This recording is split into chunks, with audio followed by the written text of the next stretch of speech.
Twelfth house, द्वादश भाव, व्यय भाव। जनरली जब भी इसके बारे में बात करते हैं तो काफी नेगेटिव बातें की जाती है। कहा जाता है कि ट्वेल्थ हाउस में बैठा हुआ ग्रह वीक हो जाता है। ट्वेल्थ लॉर्ड अगर किसी ग्रह के साथ युति बनाता है तो वीक हो जाता है, या ट्वेल्थ लॉर्ड जहां पर बैठे उस स्थान में कमजोरी पैदा करता है। ट्वेल्थ हाउस के बारे में कहा जाता है कि ये इमोरल एक्टिविटीज को शो करता है। ट्वेल्थ हाउस के बारे में कहा जाता है कि ये जेल, मुकदमेबाजी और साइलेंट एनिमीज को शो करता है। किंतु क्या केवल इतना ही ट्वेल्थ हाउस का काम है? जी नहीं। ट्वेल्थ हाउस के बारे में अगर बात की जाए तो ये भाव भी बहुत ज्यादा ऑस्पिशियस रिजल्ट कई बार देता है।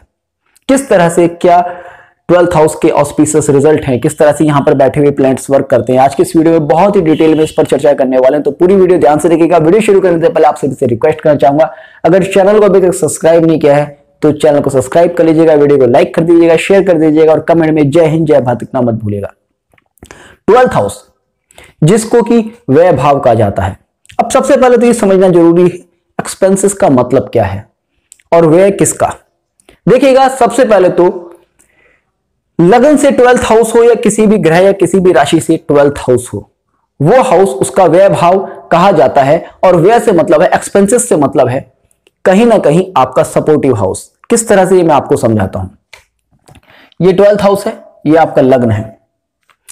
मेरा कहना है कि जब भी कोई ग्रह ट्वेल्थ हाउस में बैठेगा, स्पेशली अगर वो लग्नेश का या आपके लग्न का मित्र ग्रह है, तो वो डेफिनेटली आपको बहुत अच्छे रिजल्ट देगा। किस तरह से? सपोज आपका कोई मित्र, आपके पेरेंट्स या आपका कोई रिलेटिव बिल्कुल आपके पीछे खड़ा है, तो आपको उसका सपोर्ट मिलेगा या नहीं मिलेगा?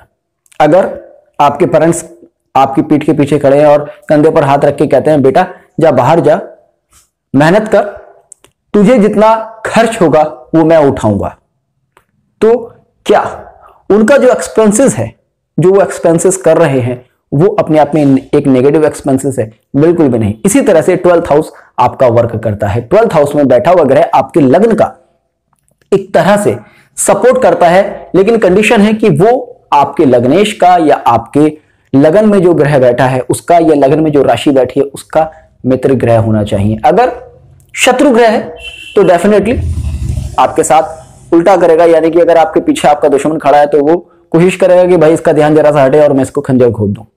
तो दोनों ही स्थिति होती है। तो किसी भी स्थिति में केवल यह नहीं कहा जा सकता कि व्यय भाव में बैठा हुआ ग्रह आपको नुकसान ही देगा। उसके बाद ट्वेल्थ हाउस को सैया शुक का भाव भी कहा जाता है, इमोरल एक्टिविटीज का भाव भी कहा जाता है। यहां पर बहुत ही डीपली इसको समझने की जरूरत है कि सैया सुख और इमोरल एक्टिविटीज में डिफरेंस क्या है। सैया सुख, देखिएगा, किसी भी इंसान को वर्क करने के लिए एक अच्छी नींद लेनी जरूरी है, उसकी बॉडी को रिचार्ज होना जरूरी है। ट्वेल्थ हाउस आपकी नींद को भी शो करता है, नींद यानी कि आपके आराम को शो करता है। फोर्थ हाउस आपके कंफर्ट का भाव है, किंतु आपके पास कितने भी हाथी घोड़े हों, कितना भी आप पैसे वाले हों, मगर अगर आप एक प्रॉपर नींद नहीं ले पा रहे तो डेफिनेटली आपकी हेल्थ और आपके पास दुनिया भर के कितने भी साधन हैं वो सब के सब वेस्ट हैं। जो लोग नींद ना आने की बीमारी से ग्रस्त हैं उनसे पूछेगा कि दुनिया के सारे सुख उनको बकवास लगते हैं जब तक उनको नींद नहीं आ जाती। तो ट्वेल्थ हाउस इमोरल एक्टिविटीज या सैया सुख का मतलब ये नहीं कि आप सेक्सुअल एक्टिविटीज में इन्वॉल्व हैं। ट्वेल्थ हाउस शो करता है आपकी नींद को। इसलिए ट्वेल्थ हाउस में अगर कभी भी कोई ऑस्पिशियस प्लैनेट बैठेगा या ट्वेल्थ लॉर्ड आपका अच्छी कंडीशन में होगा या कोई शुभ ग्रह आपके ट्वेल्थ हाउस में बैठा होगा तो डेफिनेटली ऐसा पर्सन बहुत अच्छी नींद ले सकेगा। और नींद नहीं ले पाएगा तो रिचार्ज नहीं हो पाएगा, रिचार्ज नहीं हो पाएगा तो वर्क नहीं कर पाएगा, वर्क नहीं कर पाएगा तो लाइफ में कुछ अचीव नहीं कर पाएगा। तो इस तरह से ट्वेल्थ हाउस आपके लिए बहुत ही ज्यादा इंपॉर्टेंट है। आप देखेंगे जिन लोगों के ट्वेल्थ हाउस में कोई मैलेफिक प्लैनेट बैठा हो और ट्वेल्थ लॉर्ड भी साथ ही साथ वीक हो, ऐसे लोग प्रॉपर नींद नहीं ले पाते। आप देखेंगे जिन लोगों का कोई ऑस्पिशियस प्लैनेट ट्वेल्थ हाउस में बैठा हो उन लोगों की नींद एकदम बैलेंस्ड होती है, आसानी से सो पाते हैं और अपने आप को रिचार्ज कर पाते हैं। उसके बाद अगर आप देखेंगे ट्वेल्थ हाउस को कहा जाता है विदेश का भाव। अगर किसी पर्सन को फॉरेन कंट्री से अर्न करना है तो आप क्या कहेंगे, कौन सा हाउस स्ट्रांग होना चाहिए? Twelfth house. तो अगर आपको विदेश जाना है, फॉरेन कंट्री से किसी तरह की इनकम करनी है, तो definitely your 12th house must be strong. तो यहां पर भी हम ये नहीं कह सकते कि केवल 12th हाउस नेगेटिव रिजल्ट्स ही देता है। जितने भी पर्सन फॉरेन कंट्री में रहते हैं या इंडिया में रहकर भी या अपनी कंट्री में रहकर भी फॉरेन कंट्री से जो लोग अर्निंग करते हैं, डेफिनेटली उन लोगों का 12th हाउस कहीं ना कहीं एक्टिव होता है और ऑस्पिशियस रिजल्ट दे रहा होता है। 12th हाउस पब्लिक सर्विस का भी हाउस है। आप देखेंगे जो भी लोग पब्लिक सर्विस में होते हैं, सोशल सर्विस में होते हैं, वो कहीं ना कहीं 12th हाउस उन लोगों का एक्टिव होता है, 12th हाउस से रिलेट करते हैं। रीजन क्या है?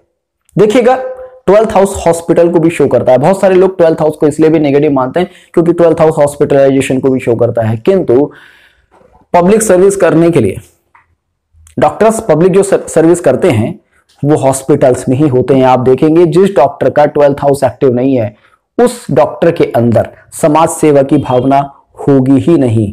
अगर आपको समाज सेवा करनी है, सोशल सर्विस करनी है, अगर आपको समाज के गरीब पिछड़े लोगों का उद्धार करना है, बीमार लोगों की सेवा करनी है, तो डेफिनेटली आपका 12th हाउस स्ट्रांग होना चाहिए, डेफिनेटली आपका 12th हाउस एक्टिव होना चाहिए। इसलिए किसी भी पर्सन को अगर देखा जाए समाज सेवा में इन्वॉल्व देखा जाए, या फिर जो भी रिलीजियस पर्सनालिटीज होती हैं, जो भी आध्यात्मिक सेवा करते हैं, उन लोगों का 12th हाउस इसलिए आपको एक्टिव मिलेगा। 12th हाउस डीप नॉलेज के साथ एक्सट्रीम लेवल की रिसर्च को भी शो करता है। 8th हाउस को भी रिसर्च का हाउस कहा जाता है, डीप नॉलेज का हाउस कहा जाता है, गुप्त रहस्यों का हाउस कहा जाता है, किंतु 12th और 8th हाउस की रिसर्च में डिफरेंस है। आप देखेंगे जिन लोगों का 12th हाउस एक्टिव है, 8th हाउस एक्टिव है, ऐसे लोग पैरानॉर्मल एक्टिविटीज में एक्सपर्ट होंगे, ऐसे लोगों को पारालौकिक ज्ञान होगा ही होगा। किंतु 8th हाउस वालों को जो इंटरेस्ट होता है वो होता है अपने लिए नॉलेज गेन करना। वो रिसर्च करेंगे, अपने लिए करेंगे, और वो जो रिसर्च करेंगे वो कई बार इस तरह की भी रिसर्च कर लेते हैं जिससे कि सोसाइटी को कहीं ना कहीं नुकसान हो। मगर 12th हाउस जिस पर्सन का एक्टिव होगा, 12th हाउस जो आपको रिसर्च देगा, वो डेफिनेटली इस तरह की रिसर्च देगा जिससे कि लोगों का कोई नुकसान ना हो, केवल और केवल समाज हित हो। क्योंकि 12th हाउस सोशल सर्विसेज को बहुत ही ज्यादा इंडिकेट करता है। इसलिए जितने भी आध्यात्मिक लोग होंगे, आप गौतम बुद्ध जी का चार्ट देखिएगा, उनके चार्ट में भी 12th हाउस एक्टिव होगा। जितने भी इस तरह के आध्यात्मिक लोग होंगे जिन्होंने अपना जीवन इस सोसाइटी को पूरी तरह से समर्पित किया है, उनका 12th house 12th Lord active मिलेगा ही मिलेगा। 12th हाउस शो करता है न्यू जर्नी को। न्यू जर्नी किस तरह से, इसको आप थोड़ा ध्यान से समझिएगा, क्योंकि यहां पर एक मैं बहुत ही सीक्रेट टॉपिक और बहुत ही इंटरेस्टिंग टॉपिक आपके साथ शेयर करने वाला हूं। देखिएगा, आपने अक्सर सुना होगा कि 4th हाउस मां के गर्भ को शो करता है। अब 4th हाउस हो गया आपका गर्भ का स्थान। एक बच्चा मां के पेट में 9 महीने रहता है। अब आप यहां से अगर काउंट करेंगे 1 2 3 4 5 6 7 8 9, मां के गर्भ से 12th हाउस तक एक साइकिल कंप्लीट होता है जब आप मां के गर्भ से इस संसार में अपियर होते हैं।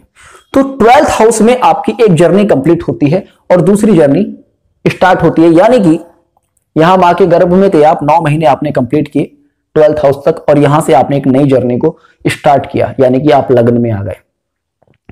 ये थोड़ा सीक्रेट मैटर है, थोड़ा सा इसको आप डीपली अगर आप इसको समझेंगे, 1-2 बार अगर आप वीडियो को सुनेंगे तो आपको समझ में आएगा। यानी कि यहां से आपने जर्नी स्टार्ट की, यहां एक जर्नी कंप्लीट की, यानी कि ये एक पूरा जन्म होता है। अगर आप देखें वो 9 महीने का जो साइकिल लगता है, हमें तो लगता है कि एक बच्चा गर्भ में है, गर्भ से बाहर आ जाएगा, किंतु वो एक पूरी उसकी लाइफ है, वो उसकी एक पूरी जर्नी है। जिस तरह से हम अभी यहां पर हैं, हम इस शरीर में जिस तरह से यहां पर अपनी एक जर्नी को कंप्लीट कर रहे हैं और इस जर्नी के बाद एक नई जर्नी में हम जाएंगे, उसी तरह से एक जीव की, एक आत्मा की, एक शरीर की मां के गर्भ में भी जर्नी होती है, और वो एक जर्नी को कंप्लीट करके दूसरी जर्नी में, दूसरी लाइफ साइकिल में, दूसरे आयाम में प्रवेश करता है। तो 12th हाउस आप देखेंगे कि ये नए आयाम, न्यू डायमेंशन को भी शो करता है, एक न्यू जर्नी को स्टार्ट करने का इंडिकेट करता है। तो इसलिए जिन लोगों का 12th हाउस में कोई प्लैनेट एक्टिव होता है, ऐसे लोगों को बहुत ही ज्यादा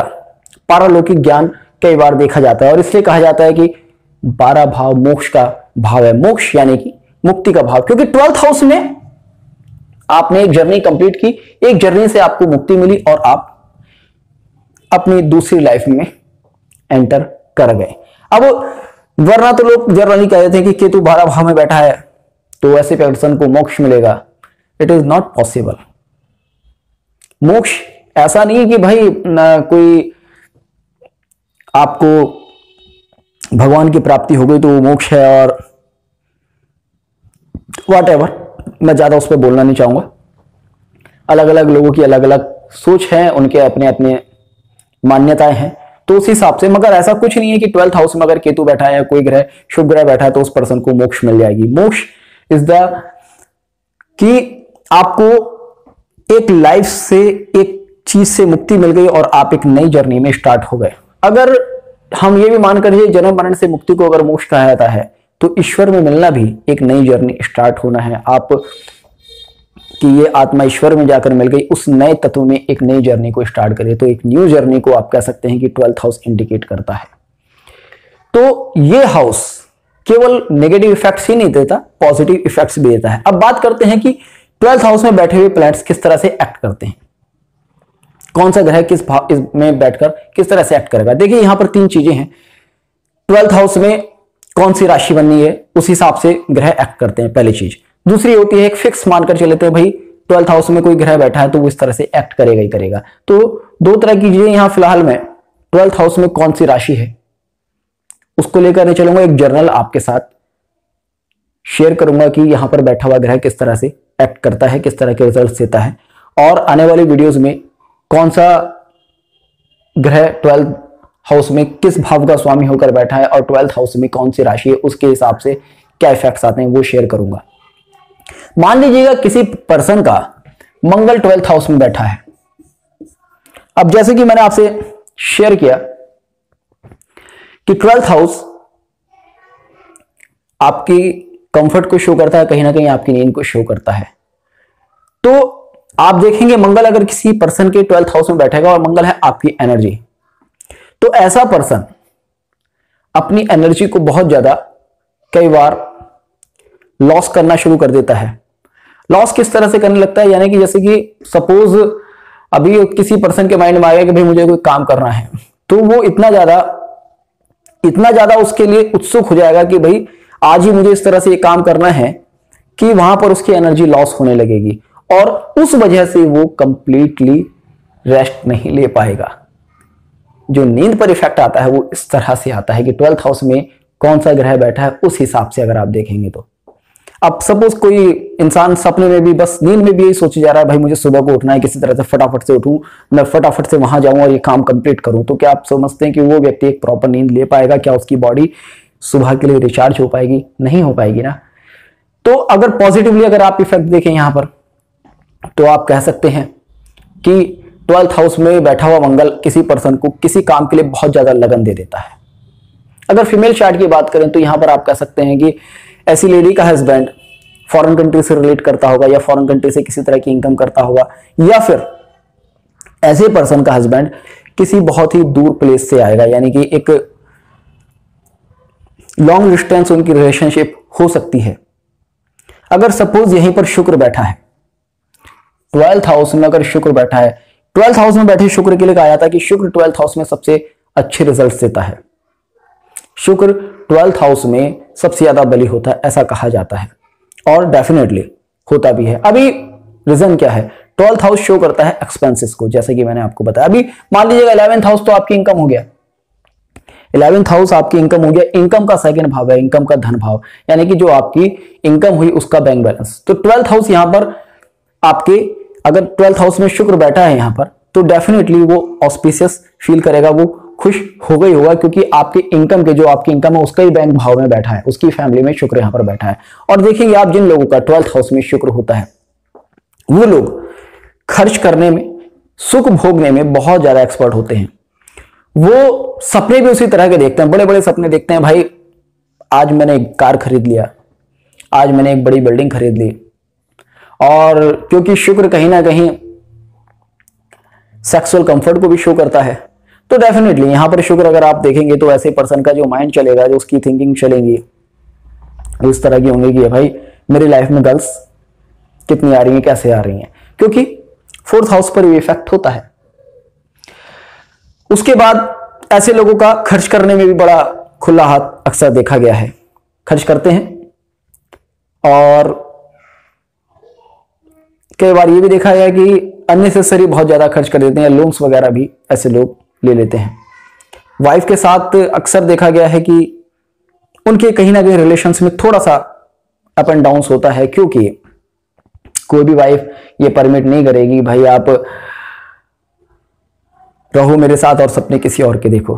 तो इस तरह की कंडीशंस अक्सर देखी गई है, तो वहां पर वो थोड़ा सा अप एंड डाउन रहता है। बाकी फाइनेंशियल मैटर्स में ऐसे लोग लकी होते हैं, कहीं ना कहीं इन लोगों के पास अच्छा खासा फाइनेंशियल होता है।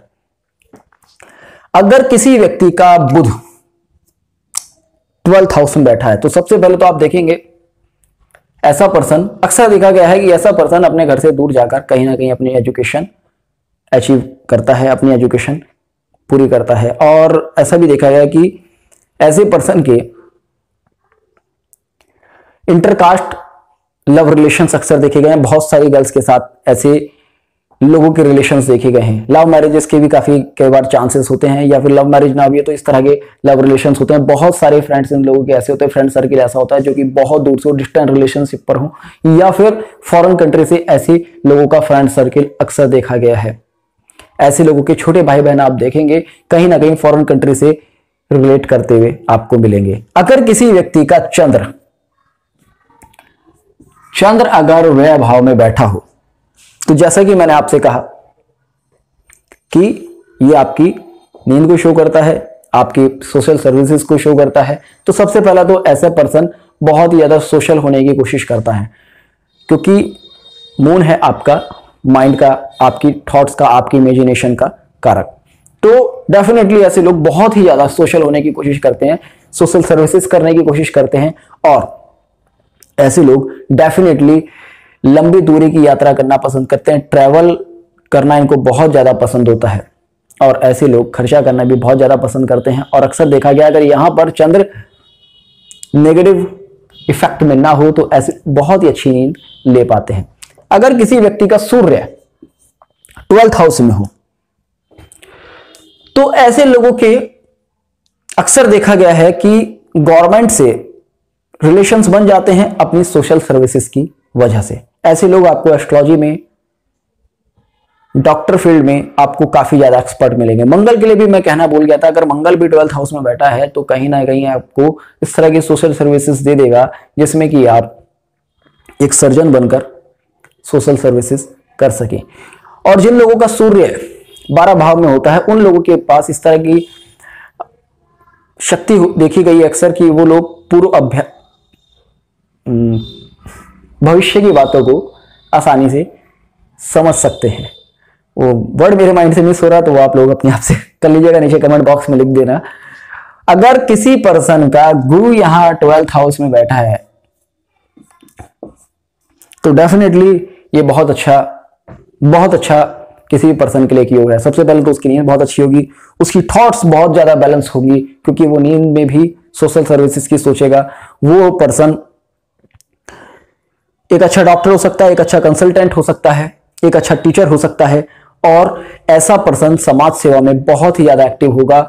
ऐसा पर्सन विदेश से कमाएगा भी और देश विदेश में लोगों को ना केवल ज्ञान देगा, चर्चा करेगा लोगों से, बल्कि नेम फेम भी अचीव करेगा। क्योंकि जुपिटर आपके भाग्य भाव का स्वामी, अगर आपका भाग्य ही आपके वह भाव को ब्लेस कर दे तो definitely it is a very good sign. मगर यहां पर ऐसे पर्सन को थोड़ा हेल्थ इश्यूज हो सकते हैं।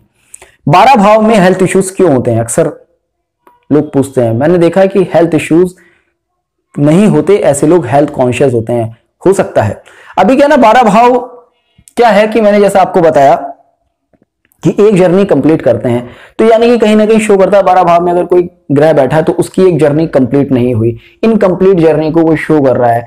तो अगर मान लीजिएगा एक प्रीमेच्योर बेबी है तो डेफिनेटली उसकी हेल्थ कहीं ना कहीं वीक होगी।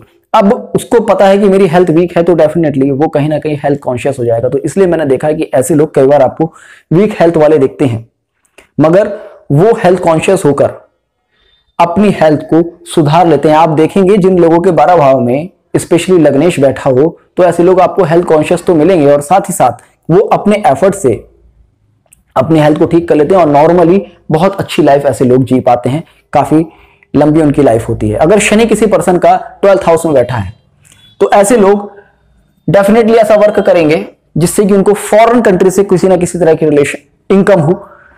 विदेश में रहने वाले लोगों से उनका कहीं ना कहीं कोई संपर्क होता ही होता है, उनका प्रोफेशन कहीं ना कहीं दूर से जुड़े हुए लोगों से होता ही होता है। सपोज जैसे कि आप दिल्ली में रहते हैं और आपके जो क्लाइंट्स हैं वो मुंबई में हैं, कोई आपका क्लाइंट अमेरिका में है, कोई आपका क्लाइंट ऑस्ट्रेलिया में है, यानी कि बहुत ही दूर वाले लोगों से ऐसे लोगों का संबंध होता है। उसके बाद 12th हाउस जैसे कि मैंने आपको बताया कि रिलीजन को शो करता है, डीप नॉलेज को शो करता है, तो ऐसे लोगों के प्रोफेशन में कहीं ना कहीं ये सारी चीजें आपको जुड़ी हुई मिलेंगी। ऐसे लोग एक अच्छे आयुर्वेद टीचर देखे गए हैं और ऐसा देखा गया कि ऐसे लोग जिन लोगों का स्पेशली शनि 12th हाउस में हो, आध्यात्मिक बहुत ज्यादा होते हैं।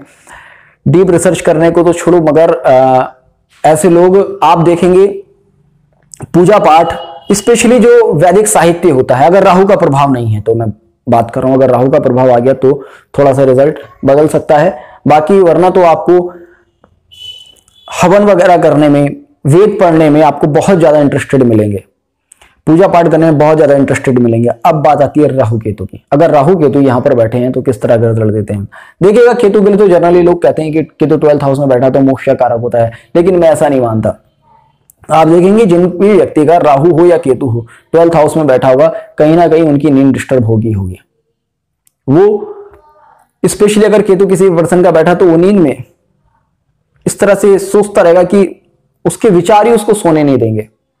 उसके बाद नो डाउट केतु अगर यहां पर बैठा है तो आपको डीप नॉलेज देगा, बहुत ही सूक्ष्म एनालिसिस करने की शक्ति दे देगा और ऐसे लोगों के पास निश्चित तौर पे इस तरह का ज्ञान होगा कि वो लोग इस दुनिया से बाहर की बातें करना शुरू कर देंगे।